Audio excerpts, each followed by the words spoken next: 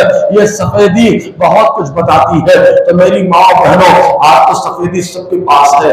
آج بال پکتے جا رہے, عمر بڑھتی جا رہی ہے, بچے ہیں تو بھی بال سفید ہو گئے. تو موت کو یاد کرنا یہ کمال ہے. ایک حدیث پاک میں آیا, حضور صلی اللہ علیہ وسلم نے فرمایا موت کو یاد کرو, کیونکہ موت کو یاد کرنا یہ گناہوں کو مٹاتا ہے اور دنیا سے بچاتا ہے.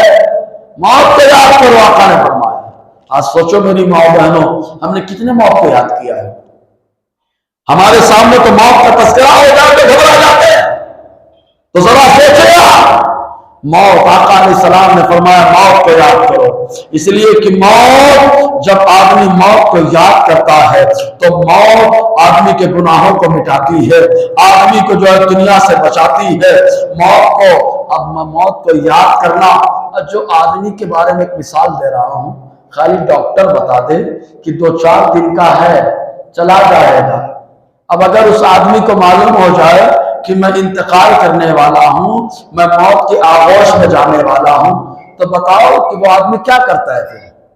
اگر کسی بہن کے بارے میں معلوم ہو جائے کہ موت آنے والی ہے, ڈاکٹر نے بتا دیا 2-4 دن میں رہیں گے, دیکھو جب بھی ڈاکٹر بتا رہا ہے, جس کا بتایا وہ جھوٹا بھی ہو سکتا ہے. نہ جانے کتنے لوگ ہیں جو بستر پہ گئے, اللہ نے کھڑا کر دیا, چلنے لگے, ٹہلنے لگے.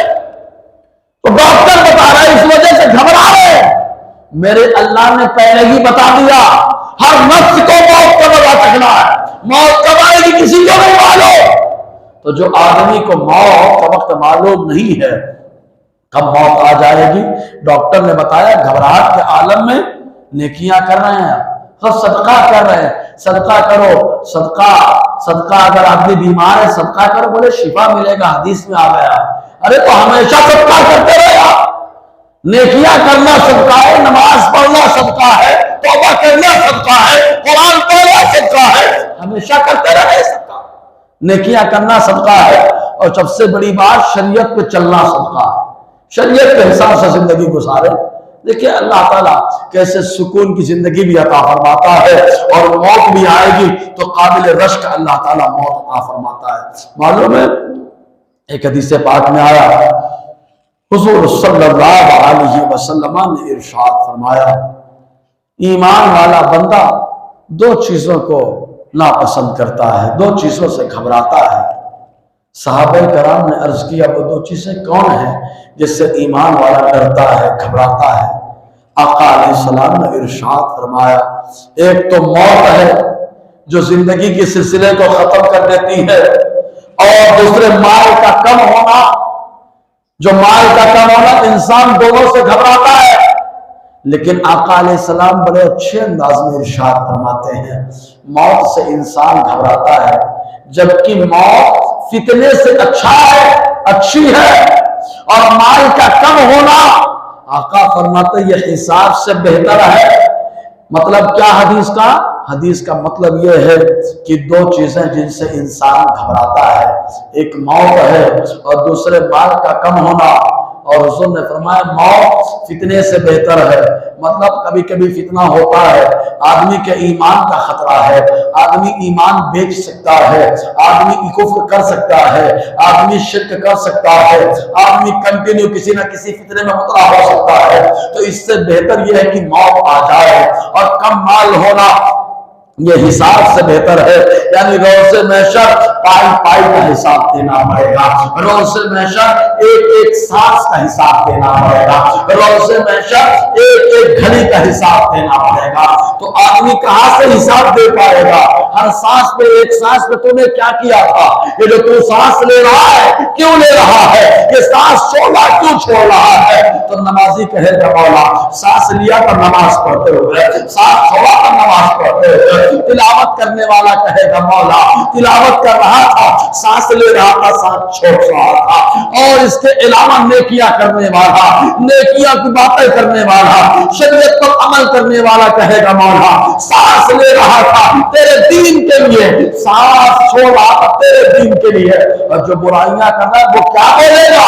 وہاں تو ساری مخلوق موجود ہوگی, ابا وہاں پر ہے، اماں وہاں پر ہے، پیغمبر وہاں پر ہے، ولی وہاں پر ہے، سب کے سامنے بھانڈے پھوڑے جائیں گے تو وہاں پر ایک حساب ہوگا۔ تو آقا نے فرمایا مال کا کم ہونا حساب سے بہتر ہے۔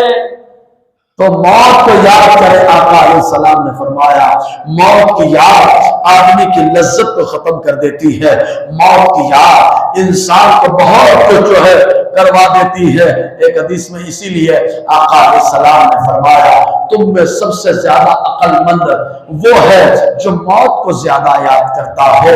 آج ہماری ماں سے پوچھو، ہماری بہن سے پوچھو، ہمارے گھر کی خواتین سے پوچھو، ہمارے بھائی بھیا سے پوچھو، ہمارے دوستوں سے پوچھو، ہر کوئی بولے گا میں عقل مند، میں عقل مند، میرا دماغ بہت تیز ہے، میری عقل بہت تیز ہے۔ اے میری ماں بہنوں، آقا علیہ السلام کیا فرما رہے ہیں؟ عقل مند وہ نہیں ہے جس کا دماغ تیز چلتا ہو، عقل مند وہ نہیں ہے جو اپنے دماغ کا استعمال کر کے دنیا بنا رہا ہو، عقل مند وہ نہیں ہے جو اپنے دماغ کا استعمال کر کے برائیوں پر برائیاں کر رہا ہو، گناہ پر گناہ کر رہا ہو۔ آقا نے فرمایا تم میں عقل مند وہ ہے جو موت کو زیادہ یاد کرتا ہو۔ تو موت کو زیادہ یاد کرنا یہ عقل مندی کی نشانی ہے۔ تو عقل زیادہ ہے تو موت کو خوب یاد کرو، عقل زیادہ ہے موت کو خوب یاد کرو۔ اور اے میری ماں بہنوں سنیں، معاملہ ایسا ہوتا ہے کہ کبھی کبھی ہم کو پتہ بھی نہیں ہوتا بھی ہے، بولے ابھی تو مجھ سے بات کر رہی تھی، ابھی انتقال ہو گیا ان کا، ابھی انتقال ہو گیا، بات کرتے کرتے انتقال ہو گیا۔ تو میری ماں بہنوں سنو، موت کا وقت مقرر ہے، جگہ بھی مقرر ہے، جہاں پہ انسان جائے گا، جو موت کا وقت ہے، جہاں موت آنی ہے وہاں ہر حال میں انسان پہنچ جائے گا۔ امام غزالی علیہ رحمت و رضوان نے کئی حکایتیں نقل فرمائی۔ ایک واقعہ تفسیر کبیر کے اندر بھی ہے، امام غزالی نے بھی لکھا ہے۔ وہ واقعہ یہ تھا کہ حضرت سلیمان علیہ السلام کی مجلس لگا کرتی تھی۔ یہ اللہ کے پیغمبر ہیں، اللہ تبارک و تعالی کی بارگاہ میں بڑے مقبول ہیں، اللہ نے ان کو بادشاہ بھی بنایا، اور ان کا معاملہ ایسا کہ کھٹولے پہ بیٹھ جاتے تو ہوائیں اڑا کر کے لے چلتی تھی، پرندے آ کر کے بولتے تھے۔ معلوم ان کا معاملہ تو ایسا کہ چونٹی بھی اگر بولتی ہے تو حضرت سلیمان علیہ السلام سن کر کے مسکرا دیتے ہیں۔ یہ معاملہ ایک پیغمبر کا، حضرت سلیمان علیہ السلام کا۔ تو ان کی مجلس لگی ہے، ان کا دیوان سجا ہے۔ وہیں پر ایک شخص تھا، ملک الموت علیہ السلام وہاں پر آئے، اور آنے کے بعد اس شخص کو بڑے غور سے دیکھا گھور کر کے۔ تو جیسے ہی گھور کر دیکھنا شروع کر دیا، وہ آدمی گھبرا گیا، اور گھبراہٹ کے عالم میں جب مجلس ختم ہو گئی، حضرت ملک الموت علیہ السلام، موت کے فرشتے جب وہ چلے گئے تو اس شخص نے حضرت سلیمان علیہ السلام سے کہا کہ یہ کون آدمی تھا جو مجھے اتنا گھور کر کے دیکھ رہا تھا؟ وجہ کیا تھی؟ کیوں اتنا گھور کر کے مجھے دیکھ رہا تھا؟ تو حضرت سلیمان علیہ السلام نے اس سے کہا کہ کیا تمہاری کوئی خواہش ہے؟ کہا مجھ سے وہ گھور کر دیکھ رہا تھا تو میرے اندر بڑی گھبراہٹ پیدا ہو گئی۔ موت کا فرشتہ اگر گھور کر دے دے تو گھبراہٹ کتنی؟ دیکھو موت سے بچنے کے لیے کہا جا رہا۔ اس نے کہا میری خواہش ہے کہ ہوائیں آپ کے فرمان کے مطابق چلتی ہیں، لہٰذا آپ ہوا کو حکم دے دو، ہوا مجھے ان سے کہیں دور لے جا کر کے پہنچا دے۔ چنانچہ حضرت سلیمان علیہ السلام نے حکم دے دیا، ہوا ان کو اڑا کر کے ہندوستان کی سرزمین پر لائی۔ اس کے بعد ملک الموت علیہ السلام جب آئے حضرت سلیمان علیہ السلام کے پاس، تو حضرت ملک الموت علیہ السلام سے حضرت سلیمان علیہ السلام نے پوچھا آپ انہیں گھور کر کے کیوں دیکھ رہے ہیں؟ تو حضرت ملک الموت نے کہا وہ آپ کی محفل میں یہ ملک شام میں بیٹھے ہوئے تھے، اور اللہ تبارک و تعالیٰ نے تھوڑی دیر کے بعد مجھے حکم دے دیا کہ میں ان کی روح جا کر کے جو ہے ہندوستان میں نکالو، تو وہ یہاں موجود تھے، اس لیے میں گھور کر کے دیکھ رہا تھا، اس لیے میں گھور رہا تھا۔ تو میری ماں و بہنوں ذرا سوچو، حضرت ملک الموت آئے ہندوستان، روح قبض کر کے چلے گئے۔ موت سے کوئی بچ نہیں پاتا، موت آ کر کے رہتی ہے۔ جب آنا ہے ایک ایسی حقیقت ہے کہ کوئی انکار نہیں کر سکتا ہے، تو وہ کام کرے جس سے راحت محسوس ہو، وہ کام کرے جس سے سکون ملے، وہ کام کرے اس سے آرام اور چین ملے۔